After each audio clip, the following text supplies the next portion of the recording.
Buenas tardes a todos y para todos un saludo de paz y bien. Reconozco que desde que leí este Evangelio para preparar este momento, tengo una tentación muy fuerte. Me voy a contener, no lo voy a hacer, pero sí os voy a contar cuál era. Y era, pues preguntaros, levantando la mano, por ejemplo, podría ser una opción, ¿con quién os identificáis en este Evangelio? No lo voy a hacer, no hace falta que levantéis la mano, pero yo estoy casi seguro que la mayoría nos decantaríamos hacia un solo lado y solo unos pocos hacia otro. Porque este Evangelio es de los Evangelios que dan para mucho.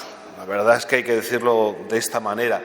Es un Evangelio con el que tenemos la tentación de aplicarlos a otros. Decir, este Evangelio tendría que leerlo X, porque es la viva representación del fariseo. Y al mismo tiempo, que es lo más importante, es un evangelio que nos ayuda a colocarnos en la realidad, a colocarnos a cada uno en nuestro sitio, sabiendo dónde estamos realmente cada uno de nosotros. Y de este evangelio pues se podrían decir muchas cosas. Yo, esta vez, yo guardo los esquemitas, los guardo, y otras veces he hablado de otras cosas, pero no sé, me ha llamado mucho la atención esa forma que tiene Jesús hoy, aparte de cómo nos relacionamos con los demás, también cómo nos relacionamos con Dios, porque suele ser reflejo de cómo nos relacionamos con los demás, ¿no? Hoy parece que Jesús nos quiere enseñar a orar, o mejor dicho, nos quiere enseñar a orar bien, porque orar es fácil, pero orar bien realmente requiere su práctica y también sus ganas de aprender. Por eso hoy Jesús en el Evangelio nos presenta dos formas de orar que son muy parecidas, si nos hemos fijado, porque ambas personas están en el mismo espacio, están en el templo, están en la misma situación. Los dos se dirigen al Padre, los dos empiezan la oración diciendo, oh Dios, y además los dos hablan de sí mismos. De por sí yo creo que lo que es el esquema yo creo que puede ser válido para cualquiera de nosotros. Yo creo que nuestra oración puede ser bastante parecido en el esquema a lo que acabo de decir. Por eso Jesús yo creo que enfatiza la diferencia entre los dos modelos, las dos formas de orar, para que nos demos cuenta de cuál es la diferencia.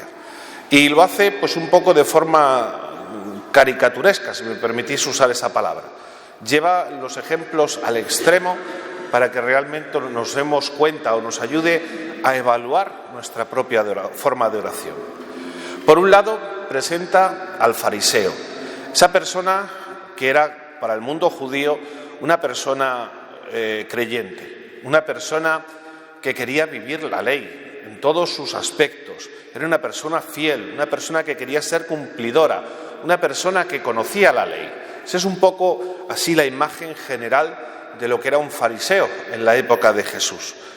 Y su oración, aunque está dirigida a Dios, es una oración egoísta. Se presenta a Él como modelo y como arquetipo de lo que es una buena persona.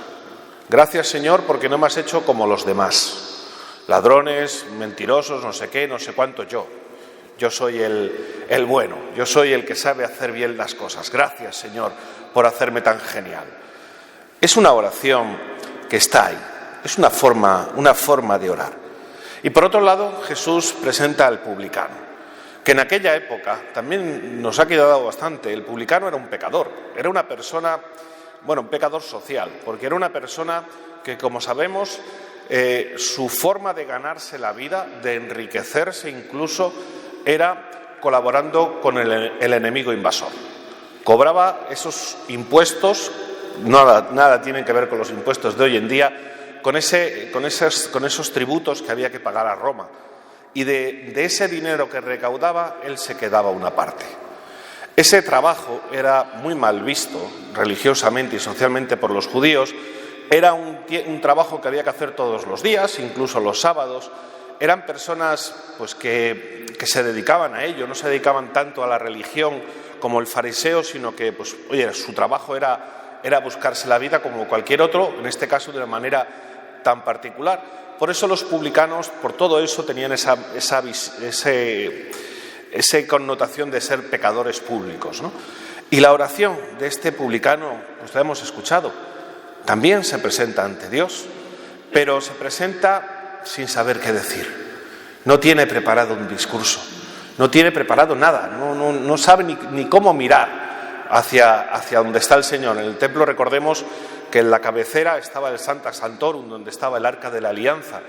Él mira hacia abajo, mira al suelo, no se ve capaz de dirigir la mirada a Dios y presenta esa súplica: soy pecador, soy así.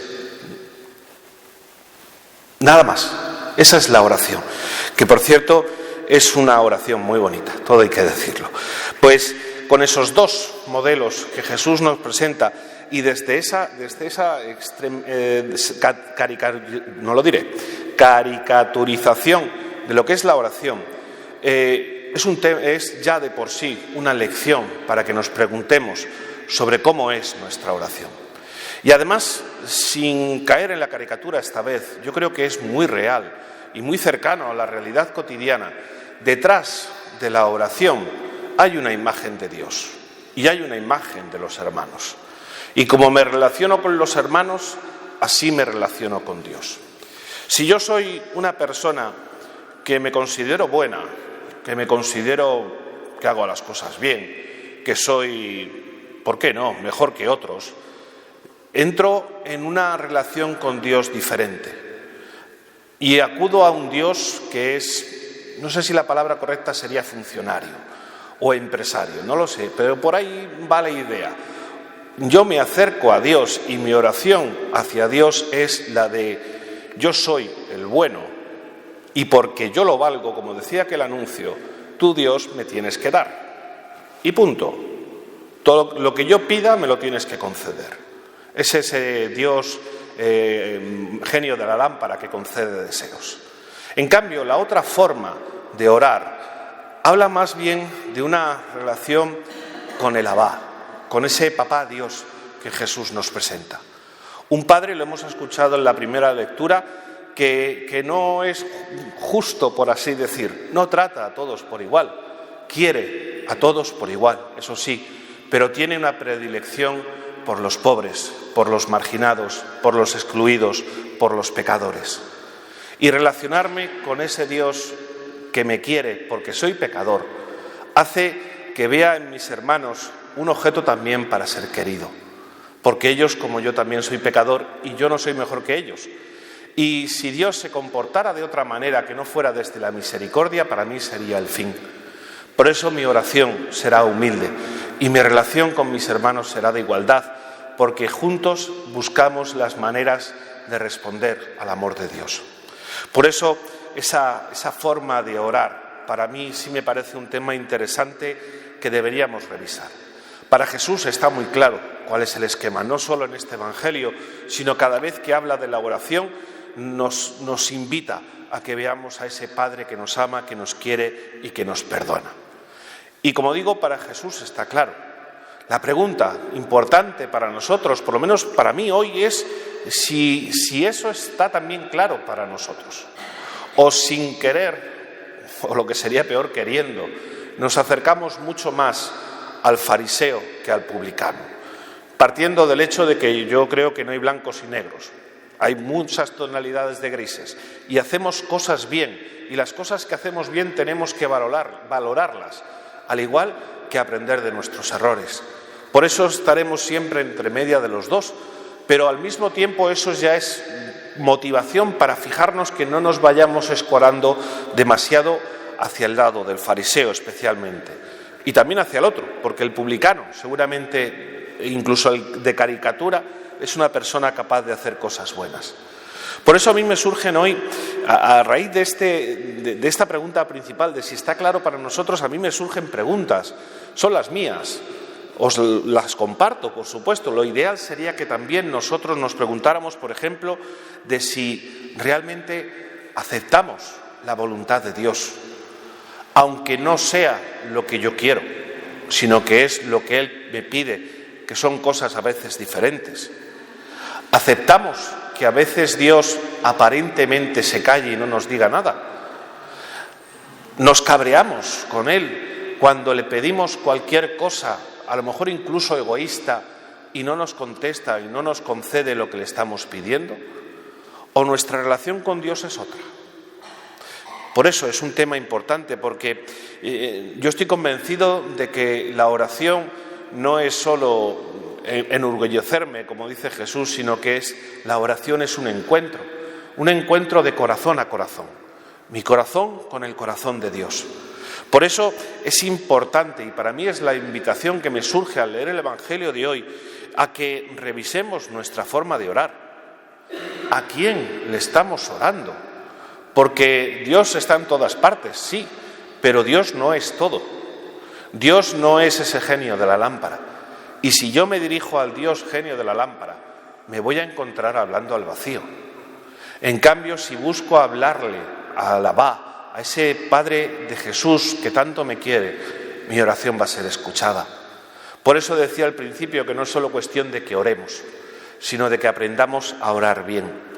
Y por supuesto que cambiemos el chip, que cambiemos la forma de pensar, que no polaricemos ni simplifiquemos las cosas. Somos complicados los humanos. Que valoremos, como decía, las cosas buenas, que aprendamos de nuestros errores y sobre todo que realmente, como dicen nuestras constituciones, las constituciones de los capuchinos, la oración nace de la vida y la vida nace de la oración. Por eso mi oración va a ser siempre reflejo de qué estoy viviendo con mis hermanos. Por eso la oración siempre va a ser, el revisar nuestra oración tiene que llevarnos también a revisar nuestra relación con nuestros hermanos.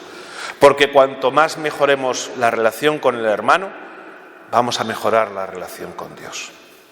Que así sea.